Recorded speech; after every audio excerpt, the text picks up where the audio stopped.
Can Bitcoin hit $1 million? Anything is possible. Adoption will be mostly like from the people or like a combination of these two? I think it's a combination. Just by that, there's like 200% or 200x growth. And the future economy is going to be powered by crypto. And also for most people, don't trade, just hold. How far are we from the mass adoption? Like we are already at the good stage, but like everybody having really crypto almost. There's two numbers which I usually track. One is like how many people have some kind of crypto. So if you grab, I think that's around 3 to 5%. So that means if you grab 100 random guys, not guys in the room, regular guys off the street, maybe 3 to 5 of them have some kind of crypto. But the second number is out of those guys who have crypto, how much of their net worth is in crypto? Probably less than 10% on average. So if we talk about adoption, we're still probably like 0.5% in terms of total net worth in crypto. 1% is usually the half mark.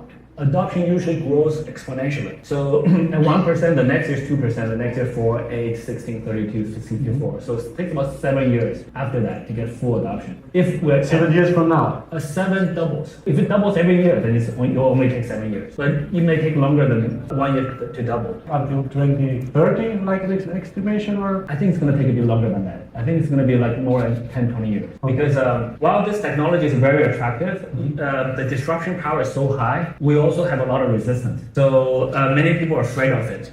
Banks, governments, regulators. Because it's so disruptive, it's so powerful, we actually may want to grow a little bit slower. We had a conversation last night about decentralization, and I think because it's also a lot of confusion about centralization, decentralization, and I want your take on this one. So many people in the industry have a binary view on centralization versus decentralization. Many people go on one metric, and they'll say, look, if you hold your keys in your own wallet, that's decentralized. If you trust wallet, it's decentralized. If you use Binance.com, it's centralized. The other view is like, look, the number of coins are held by a wallet address, or the mining power by different nodes. Or if you use a small number of nodes, then that's centralized. A larger number of nodes, then decentralized. So in a pure sense, if you want full decentralization, then everyone needs to be on their own.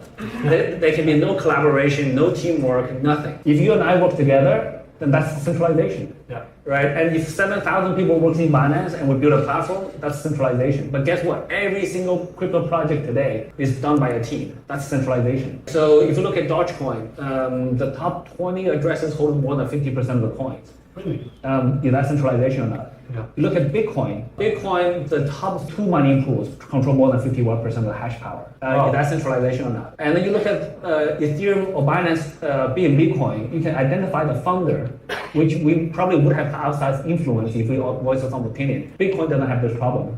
Is Ethereum or being Bitcoin centralized in that way? So there's many different types of centralization versus decentralization considerations. So we got to look at different aspects, and each aspect is a gradient scale. But more importantly than centralization versus decentralization is we want to achieve a fundamental properties where you have freedom to transact, you have freedom to hold your assets, control your assets, you have low cost and ease of use. So if we achieve all of those properties, it matters less. So decentralization is a way to get there. I don't view that we can get there all in one step. I think today most people are still more familiar or more comfortable with the email, password, customer support. This is why today centralized exchanges like us still have the most number of users in the ecosystem. Over time, as the tool gets better, I think that will change. The institutional adoption. When are we going to see more? Because we already had it, but like, at the level that will really be billions, a lot of billions or trillions into it, so to push. There's already quite a lot of institutional adoption. So Binance is more of a retail platform, but 20, 30 something percent of our clients are actually institutions. That's actually a very large number considering their size are usually much, much bigger per client. Again, there's also different levels of institutional clients. But do you think that this is really a chance that we're going to see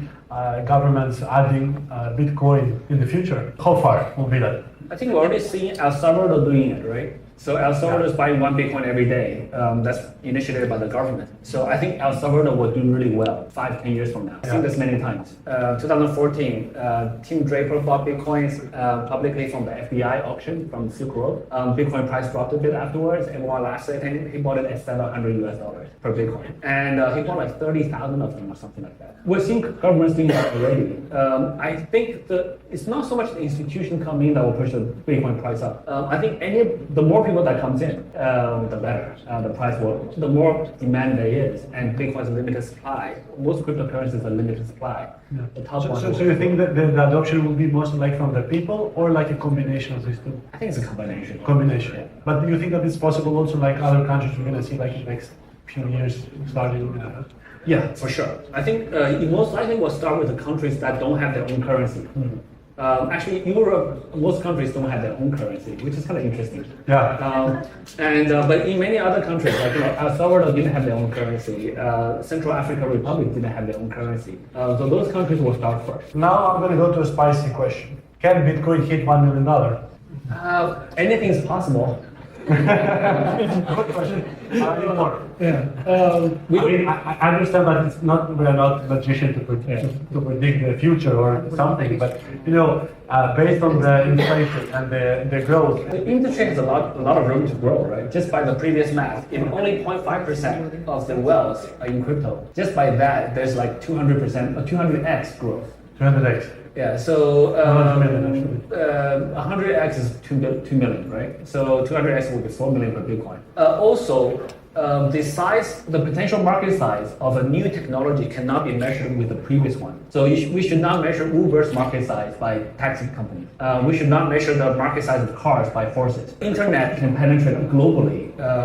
This is why Google is so much more valuable than whatever library that was there before. So for crypto, the potential market size is so much bigger than the current economy we have today, because this technology will make our economy much more efficient. It will make our economy much more global. It will allow us to have business models that we don't have today. You can do business globally, doing micropayments. If you're a KOL like yourself, you can charge people 10 cents or 0.1 cents per view of your video, which we couldn't do today with credit cards and whatever fiat system we have. So the future size of the economy is much bigger than the one we have today, and the future economy is going to be powered by crypto. So there's a lot of room to grow. Whether Bitcoin is there for how long, I don't know, but for now, it's not leading. Some people trade, some people get into trade because they are promised that it will do, and there's a lot of mess, And in my opinion, the best thing is education in crypto, what helps, and people can decide themselves. But I want your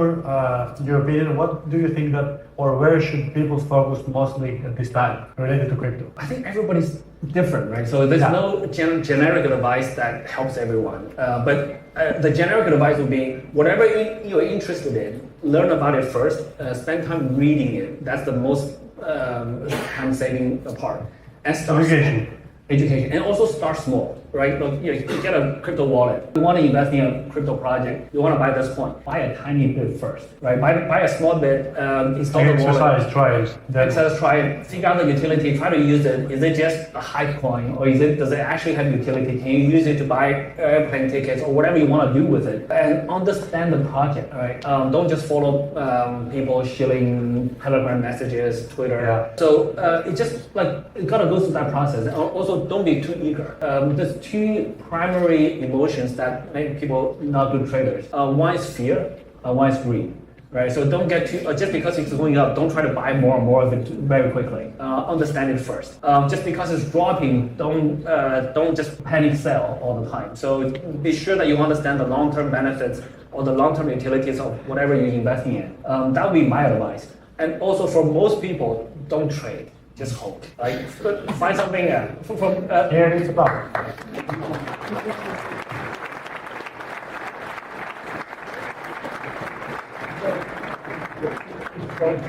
I mean, trading will give us more money. That's where our revenue comes from. But for 90% of the people, trading is actually not the best strategy. If you're not a trader in the traditional world, just because you come into crypto doesn't make you a good trader. So trading is a very specific skill that the very good traders hone for decades. It's a very competitive field. So in the crypto world, you find a project you like, buy and hold it for 5 years. Don't use the money you need for next month, right? So take a long-term view and just buy and hold for 5-10 years.